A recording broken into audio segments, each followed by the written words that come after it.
Non hai barqueiro que reme, puro mendiño. Non hai barqueiro que reme. Arriba. Ai lalelo, ai lalo. Hoxe traemos a alguén que realmente non necesita demasiada presentación, porque é coñecido de todas e todos, e a súa trayectoria tamén a coñecedes, que é Xurxo Souto, que aquí me acompaña. Escritor multixénero, un pouco na liña de Luisa, con ensayo, con narrativa, con relato, etcétera, etcétera, e cunha faceta fundamental tamén ligada ao mundo da música, xa nos diplomáticos de Monte Alto, na Orquestra Bravú Xangai, un home de radio tamén, unha persoa que a través de diferentes medios sabe facer algo que é moi importante, que é comunicar. Vimos presentar un libro, somos un pouco de artistas, o método Luisa Villalta, e Luisa, da análise que Luisa Villalta fai da interrelación música-poesía, que é un fenómeno universal, pero moi en concreto na nosa historia, non? Partindo diso que Xurxo denomina o método Luisa Villalta, o que fai ele é tecer un mosaico de historias entrelazadas por eses nexos en común desa relación música-poesía. Un conxunto, un libro que é, en términos musicais, eu diría polifónico, porque xunta moitas voces de estilos, de ámbitos, de tesituras totalmente diversas, pero que todas teñen en común ese nexo música-poesía. Entón, estou feliz, e cando estamos feliz manifestámoslo con música. Este mes de maio é o mes das flores, cando os namorados deixan ver os seus amores, seguindo o costume do ano pasado, e íbamos todos vivos a cantar maio, maio, maio, entra decreto, non revolva no tempo xurando, maio, maio da cruz amarilla, porque en novo maio, señores caballeros, se non teñes maio, cortarán o noviñeiro. Ei, vengo maio, pola cuba besada, ai, vengo maio para amar a cargallada.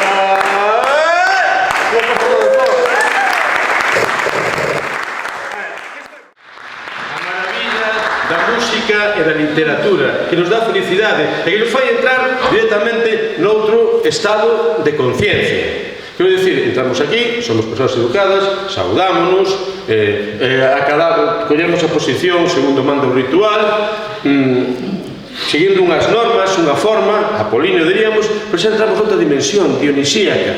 Está a nosa mente vibrando noutros camiños, e todo iso grazas á música e á poesía. E si, e digo que a felicidade porque estou ensada e ademais para compartir, explicárselo moi ben, utilizar o discurso de Luisa Villalta. Luisa Villalta, que tamén lle dicía Fran, que todo un libro que literalmente cambiou a miña vida. E un libro que está pasando bastante desapercibido agora, porque claro, Luisa é pluriforme, é a poeta, a narradora, a autora dramática, a columnista, a muller implicada, comprometida co seu tempo, pero porque é un libro que é revolucionario, e que converte nunha artista única, e teño que marcarlo así, única, en toda a historia da literatura galega contemporánea, única. E hai que remarcalo, ese libro chamase O outro lado da música á poesía. 1999, a mí cambiou a miña vida. A historia da literatura galega, de calquera literatura, pero a historia da literatura galega está mal contada. Aí estamos. Por que? Ten moi boa letra, pero falta a música. Luisa Villalta di que na súa esencia, na súa orixe, música e poesía foron o mesmo. Ata a chegada da imprenta. Coa imprenta chegou a haber unha poesía escrita sen melodía que se convertiu en sinónimo de toda a poesía. Pois imos coa que ti dicías, feito de unha forma colectiva. A historia da música galega. Como comeza a literatura galega? Perdón. Cal é o primeiro monumento da literatura galega?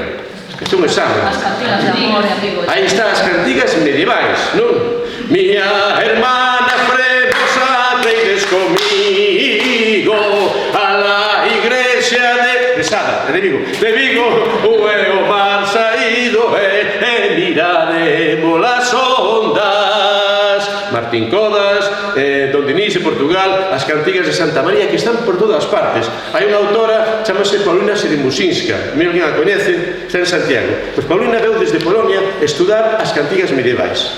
Entón, cando me dixo, ai, Paulina, que delicatese, non? Que sensibilidade, ti, dende tan longe, dende Polonia, vires estudar esta peciña da nosa literatura, e miroume así, rabuda, cabreada, e díxome, un momentiño, neno. Non me dixo así un momentiño, neno, pero dixo, marcou a cousa, non? Eu estou aquí porque son especialista na música medieval. E o maior corpus da música medieval, xunto coa música de Provenza, a música provenzal, e francesa, té de Lobos. Se fose especialista en música clásica, estaría en Viena. Claro, esa realidade fascinante que che fai entender, por exemplo, cando vas a YouTube e buscas Santa María, estrela do día, móstranos vía, pero a Deus que nos guía. Ben, pois a primeira referencia de YouTube non é dun grupo galego, nin de Madrid, nin de Lisboa, nin alemán. É dun grupo de Cleveland, Ohio. Podes dizer, oh! E ves que cando mirado un teatro cheo cantando galego medieval e o público en pé eufórico. Por qué? Porque temos o maior corpus, un dos maiores corpus de música medieval, e calquera grupo que se ocupe da música medieval europea en calquera lugar do mundo acabará acudindo as cantigas medievais. Claro, cando depois estou nun instituto, todos os complexos e tópicos e prejuicios para o galego desaparecen, porque están en Estados Unidos enloquecidos cantando, entolecidos, Santa María, estrela do día. Chegamos ao Resurdimento, o primeiro monumento do Resurdimento. Cal é? A primeira obra importante. Rápido, sí que sabedes, veña. Sí, pasa que estás un pouco presionado, pero... Sí, estás pensado de saber, non? A ver, decidme, cantares gallegos. E a Xogueira non estaría moi de acordo co que estou dicindo, porque, en fin, habría que ser máis preciso, pero Rosalía, unha rapaza da pequena burguesía de Santiago, vai á aldea e escoita. Campanas de Bastavale, cando vos oia tocar e morro me de soedade. Cantad comigo, 1, 2, 3, sí.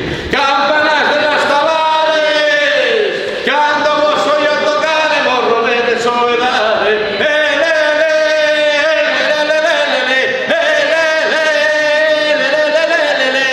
Aí estamos, grazas a Mercedes Peón e as compañeiras, agora sabemos o que é a muñeira vella e sabemos onde están os acentos. Ela collía esas cántigas e logo que ia desenvolvendo as famosas glosas. Pero claro, non tiñamos notación musical desas melodías, pero aí están os acentos ben colocados, porque vemos a espiral maravillosa da cultura como eses versos foron musicados. O logro poético de Curros é inmenso, porque por lo menos na nosa cultura occidental o sapo que é sinónimo do repulsivo, do noxento. Sí, pero este homem está tan desesperado que o que para os demais é algo noxento, para ele é unha doce compañía. Cro, cro. Pucho Boedo, como sabedes, morreu no ano 86 e a última actuación importante da súa vida foi no fin de ano da televisión galega do ano 85. E quiso cantar esa canción. E dix, pero que raro, cantar esa canción tan triste en fin de ano. De feito, está rodeado de confeti, de globos e tal. E a canción, como sabedes, que ao final di: mirou caros teos co puño pecheado e caros douzales rosmando marchou, os ollos perdidos na escura extensión, e o sapo quedouse cantando cro, cro, pam, pam, baram, pam, baram, pam, cro, cro. Ben, Pucho Boedo estaba morrendo, porque sabía que ia morrer, e estaba vencendo, estaba triunfando. Poucos meses antes do seu pasamento estaba rendendo unha homenaxe ao seu pai, repetindo o saúdo libertario do seu pai, obreiro da CNT, presidente do sindicato de Albanés, asesinado no ano 36. Estaba repetindo o saúdo libertario do seu irmán Albanés, Ortega Canteiro, asesinado no ano 36. Hai unha famosa historia, estou con un especialista na memoria histórica, da manifestación dos obreiros por defensa da República polos cantóns da Coruña. Un deles, os que vai con brazo en alto, era o irmán de Pucho Boedo. O sea, a canción xa é bonita, pero cando sabemos o contexto xa colle outra dimensión. A palabra vibra en plenitude. Insisto, o método Luis Avillanta. Luis Avillanta, según Snigdy, que toda a culpa é... Vou dicir cosas moi raras, non podo. É de Rodorse, non, claro, que podo, esta xente encantadora. Di que toda a culpa é de Platón. Vos repetistes? A culpa é de Platón. E E Aristóteles chega a ver tamén. Se Platón na República e Aristóteles na política ponderan os instrumentos apolíneos, os instrumentos de corda, os que se basean nas proporcións. Como sabemos, Pitágoras era músico, non era matemático, era músico. A matemática era unha procura, un instrumento para a música. Por qué? Porque ponderan o que propician a orde social, o equilibrio. Pero directamente ignoraban os instrumentos dionisíacos.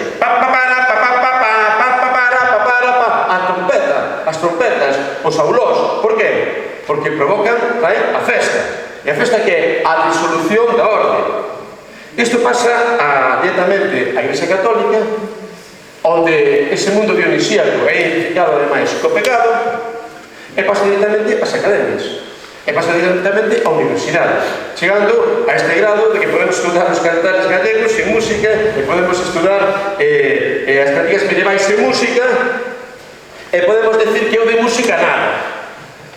Esta é Luisa Villalta, esa proclama, esa revolución pola plenitude do noso ser. Dende Camposancos a la Baixa na Guarda, ou dende Alfageme en Vigo a La Pureza en Cariño ou en Ribadeo, as mulleres da conserva cantaban. Eran cantos de traballo, dos que nada sabemos. Sabíades algo disso? E mira que había conserveiras por todas partes, non?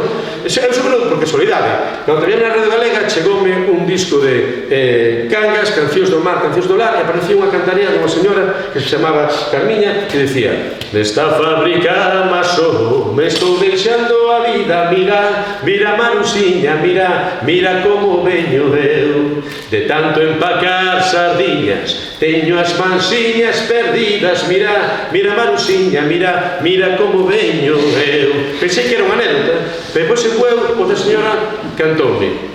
Preguntei, que cantarades na fábrica? Cantarme, de pouco cantoume. Ahora que estábamos ben, dábamolo por ben feito, chega o camión do bonito a reventarnos do peito, e despois cando acabamos vamos correndo para arriba, alá ven o encargado, mándanos coller sardiña. Este cantarea, explícache como era o seu traballo.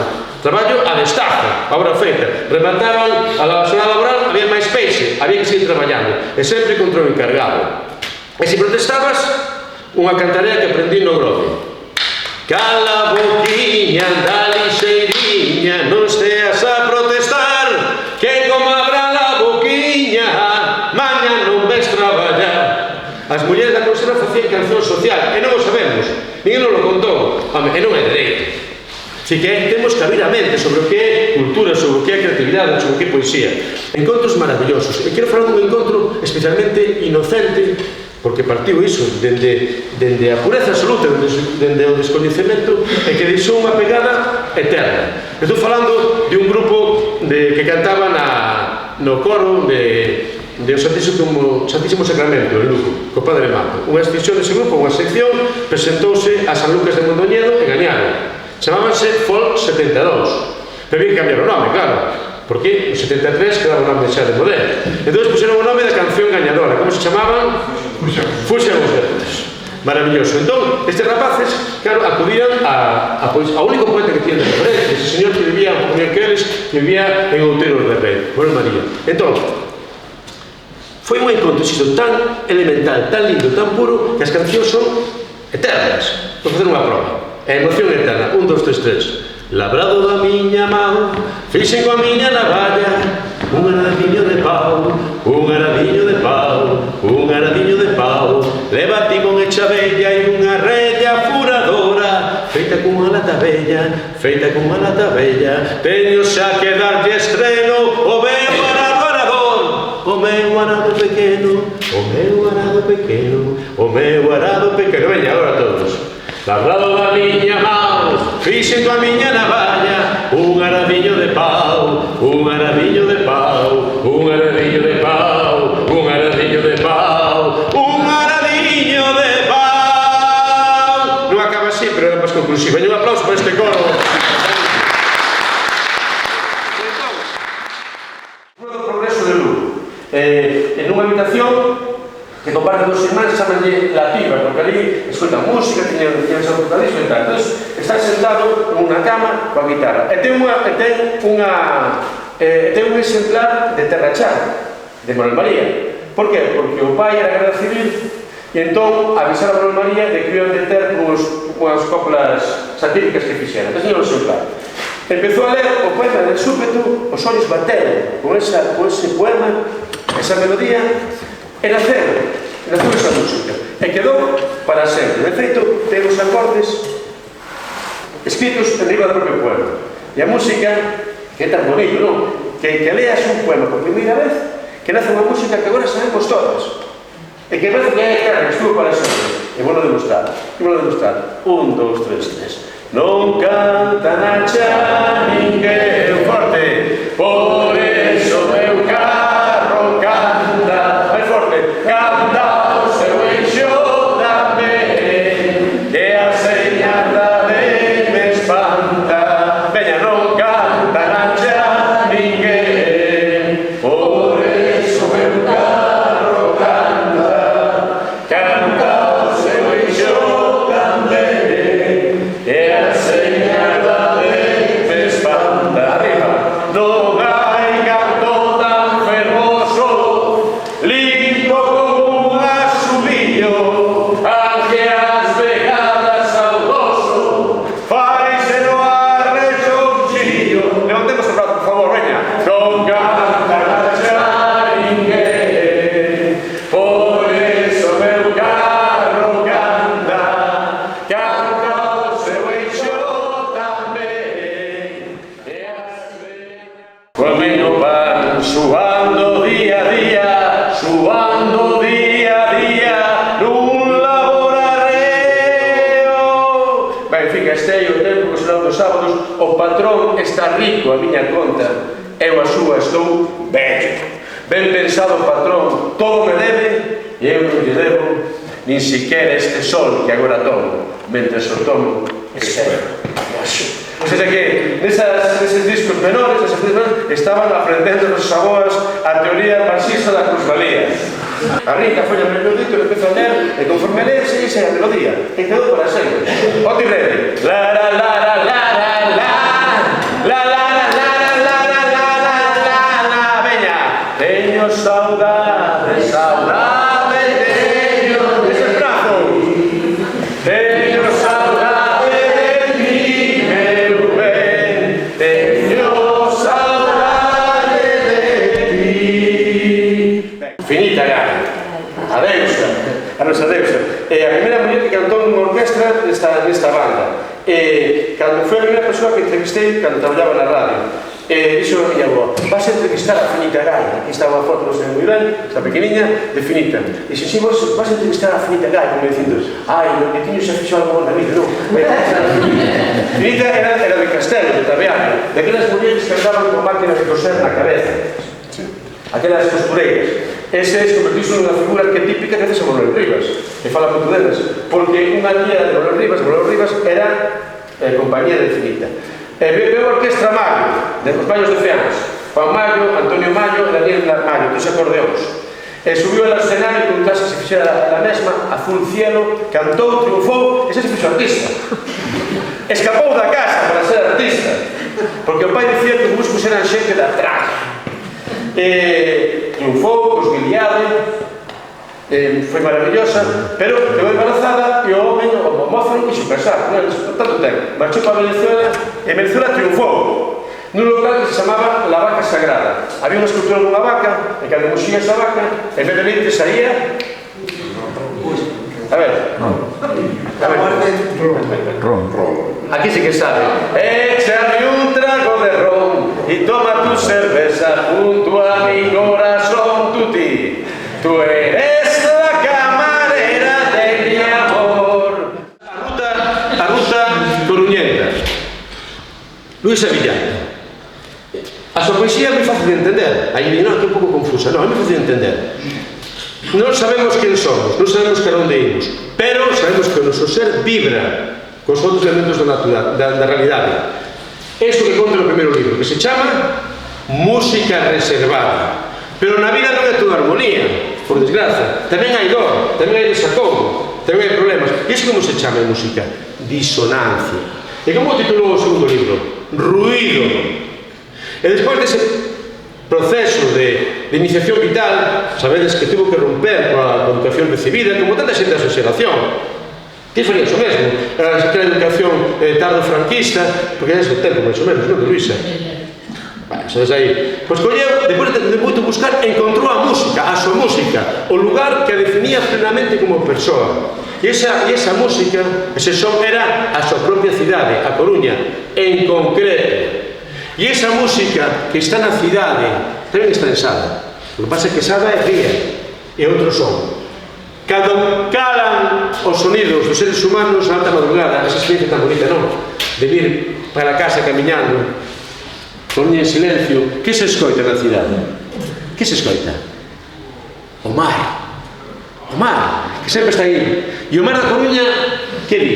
En Vigo di Berbés. En a Coruña que di? Orzán. Orzán. A palabra perfecta, porque principia con un redondo, como é redonda a Bahía da Coruña, colle velocidade, como colle velocidade as ondas, or, e por fin unha palabra que estompa, como rachan as ondas, Orzán, con ese Z fricativo, ese A tan aberto e ese N que é pura espuma de mar. E vamos facer o alemán, por favor, así como ligándose, veña, un, dos, tres, Orzán, este coro sádico outra vez, Orzán,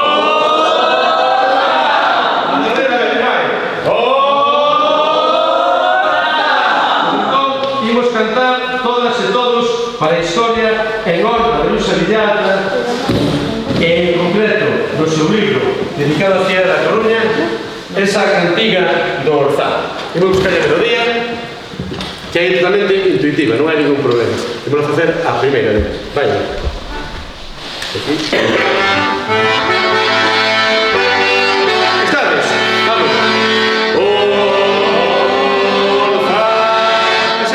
Veña, vamos. Orzán. Outra vez. Orzán. Veña, moi ben. Pensei que o fondo sur non facía, pensei que fixestes. Moi ben. Ven ese salsieiro de Orzán, carasadas, vai. Vai, última.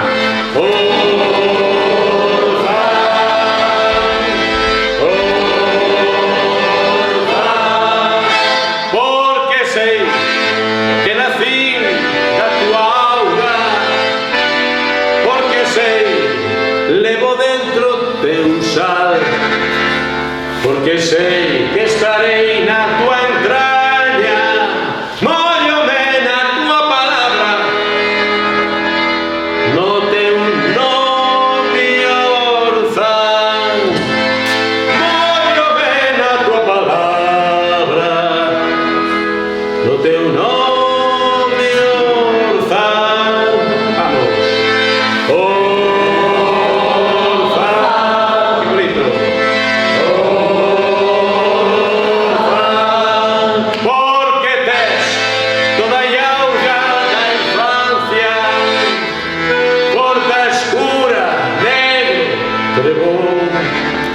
Súa lei, onde agarda o misterio, arde todo o universo, na luz do teu sol, arde todo o universo, na luz do teu sol.